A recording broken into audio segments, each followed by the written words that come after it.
It's Andrea Chalupa for Wildpop.com, and I am in Dearborn, Michigan with Debbie Molesky, the technical leader of Ford's Plastics Research Group.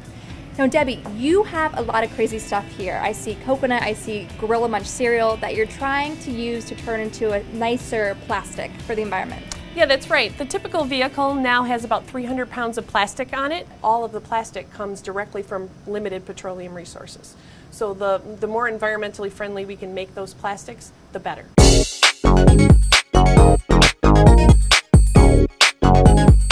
We are working to reinforce polymers with different natural fibers. The typical fiber currently used is glass fiber. You use something like coconut coir, it has a great look to it as well. So you may use it for something like a radio bezel and the customer may actually see it. Any fiber we can get a hold of, wheat straws, and this is rice hulls, a byproduct of growing rice, so the hull that they strip off of the rice. Could you eat this if you're on the desert island and you needed to? No. Now these are reinforced and they're still using the traditional plastics, but in the future we hope to use plastic resins that are made from 100% corn, switchgrass, or sugarcane. These fabrics are made 100% from corn, so you are holding corn in its entirety. These are lovely. I would want an outfit in this. So, but you're trying to turn this into seat covers. Or trim on the doors. There's fabric in other places on the headliner. Yes, they don't meet our durability standards right now, but that's one of the challenges the group is addressing. Wheat straw material on the Flex 2010 bin. So this is a world first application of this material, and we worked on it here.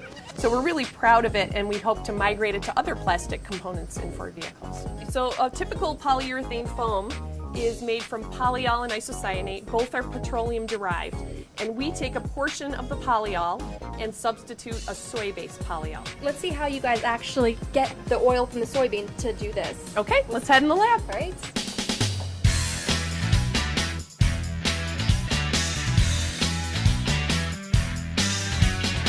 So what do we have here?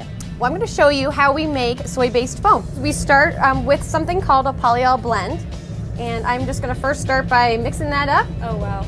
This is kind of like making a cake.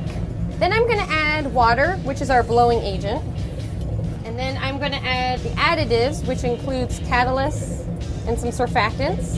And this is what's going to get the reaction going and control the size of the cells that we form. Now I'm going to pour isocyanate in here.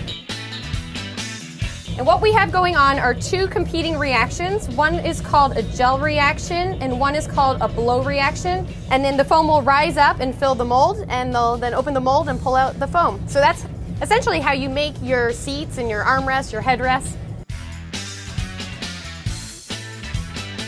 Well, what we're doing today is molding natural fiber reinforced polypropylene, and these are the pellets that we'll use for molding parts before it's formed into a part.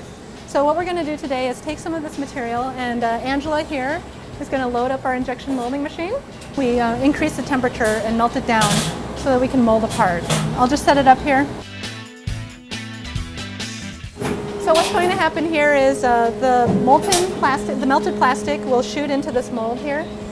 It'll form a part, and today we're molding test bars, so they're specimens that we can test to see how stiff and strong the material is. So it comes out the bottom, and here we have 2 bars. We can do different types of tests on them. So in a small part like this, you can't really tell that much, but when we put it on a large part like an underbody shield or something that's quite large and massive, it'll make a big difference in the weight of the part. So Ford's really focusing on making lighter weight cars. Yes. Anything that we can do to improve our fuel economy is good for our carbon footprint. And that soybean foam from the lab is right here in the seat cushions and the headrests of the 2010 Mustangs. For Wildpop.com, I'm Andrea Chalupa.